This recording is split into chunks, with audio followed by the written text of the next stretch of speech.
Some of the habits we associate with being broke are actually cheat codes for getting rich. The secret is learning to use them intentionally instead of waiting until they're a necessity. Hi ladies, welcome back to the Feminine Universe. I am so happy to have you here. It's fair to say that finances have been front of mind for a lot of people recently, but finances can also feel overwhelming and intimidating to talk about. So today, I wanted to do a quick and easy to digest video about the 5 broke girl habits that can actually make you rich if you stick with them. These are habits that most people only turn to when they have to and try to run away from the minute they get a few extra dollars. But the smart move is to do them by choice. If you use these while life is good or even decent, it can unlock the key to your next financial level. And don't let the length or the lightness of this video fool you. While I'm not one to get into too much detail, I will say these habits have saved me or made me over $10,000 in the last year. To be clear, this video isn't going to be about living small or depriving yourself. I'm not coming for your avocado toast. It's more about the big picture. It's about thinking like a wealthy woman, making intentional choices, and collecting the tools to empower yourself, whether your bank account is in the red or the green or anywhere in between. So if that sounds good to you, let's just get started. Tip number 1 is to meal prep and eat at home. Eating out is one of the first things people cut when they're broke, and one of the first things we splurge on when we're doing all right. But the truth is, eating at home isn't just a broke girl habit, it can be a wealth building habit.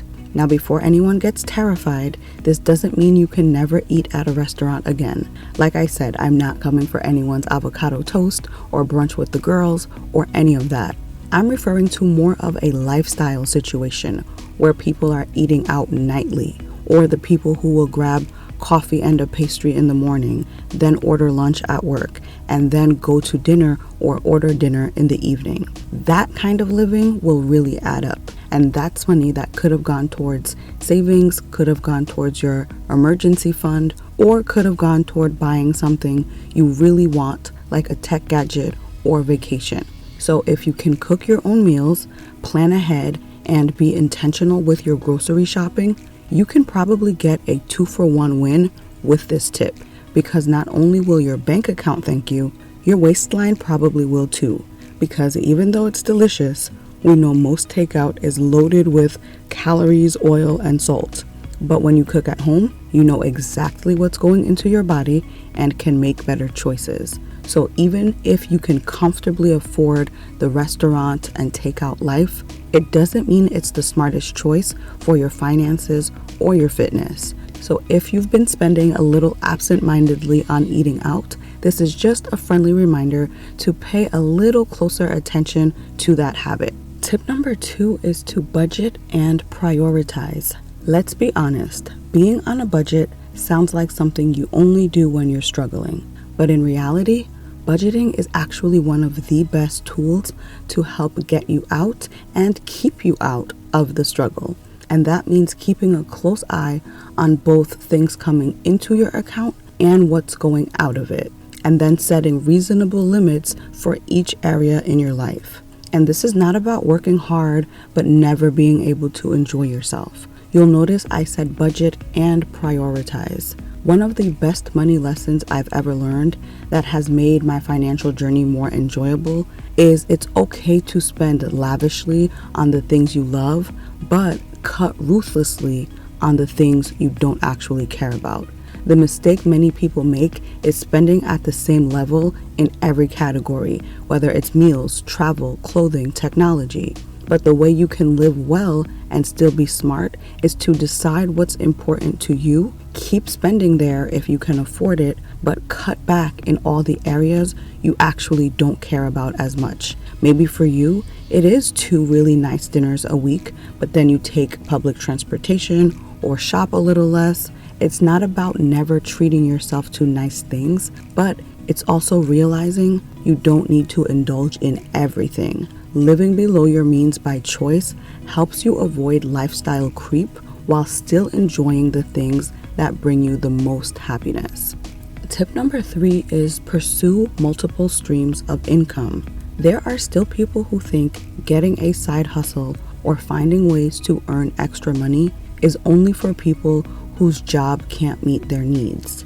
But picking up a side hustle isn't just for hard times. It is actually a wealth strategy. Wealthy people don't rely on just one paycheck. They usually have 5 or more ways to make money. How many of our favorite athletes, actors, or musicians, even with their $1 million contracts, are also doing brand deals for sport drinks and perfumes and investing in businesses? Is it because their contract doesn't pay enough to get by? No, it's because multiple income streams equals multiple safety nets. You never know when circumstances can change, and the more of a cushion or nest you can create for yourself, the better. Now, I'm not saying you need 5 hustles, but you do need more than one way to bring in money, especially in this economy. And bonus points if you can learn how to do something both hands-on and online. That way you can always adapt to where the demand and the openings are instead of being trapped in one dimension. I have a full intro to personal finance video on the channel, and I also have a full in-depth video on side hustle ideas in almost every category if you're looking for suggestions. Additional income gives you freedom, it gives you options, and most importantly, it gives you some peace. Tip number 4 is to reuse and repeat. Broke girls might reuse things out of necessity. Rich girls should reuse things out of discipline, because one major thing that holds a lot of women back financially is the mistaken idea that we need every new thing that comes out, even when the old thing is working just as well, if not better. The truth is, we don't need the newest concealer or the latest handbag, the latest gadget, or 20 unread books just to feel abundant. In fact, real wealth starts to grow when you can maximize what you already have. So rewear those outfits, rewear your favorite coat, take your shoes to the cobbler, reread the books that already changed your life. Really think about if you actually need a new phone every year.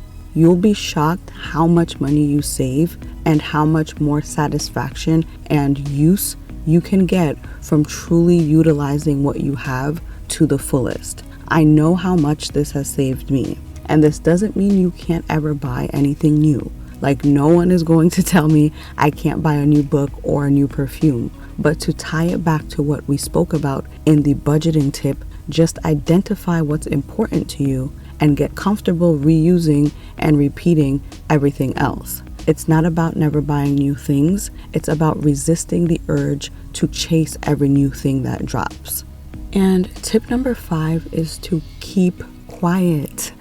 In the privacy list video, we talked about things you should keep to yourself, and finances were certainly one of them. People constantly overlook the fact that keeping your financial journey to yourself can actually help you get ahead. When people are broke, they might automatically keep their financial situation private out of shame. But even when you're doing well, you should keep quiet out of strategy. Not everyone needs to know exactly what you make, what you have saved up, or what your next move is. The more you talk about what you have or what you're doing, the more expectations people might have, the more comfortable they may feel asking.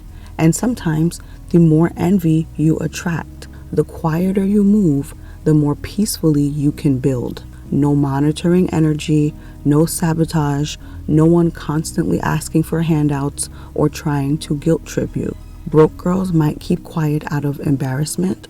Rich women should keep quiet out of strategy. And there you have it, 5 quick but super effective tips that can take your finances to the next level. I hope this reminded you that broke girl habits aren't something embarrassing that you need to run from as soon as possible. They are something to refine and keep with you even as you level up.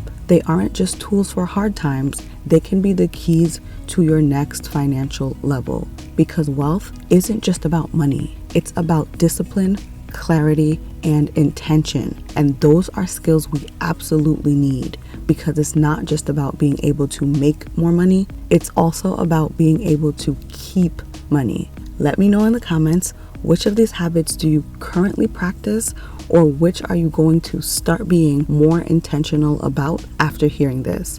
Also, feel free to drop a few $ or money emojis if you want more quick money chats like this, and I'll try to squeeze in another one soon. Always remember, money is a mindset first, and you can start developing that mindset and those habits no matter where you are in your financial journey. Until next time, ladies, stay feminine, stay focused, and have fun.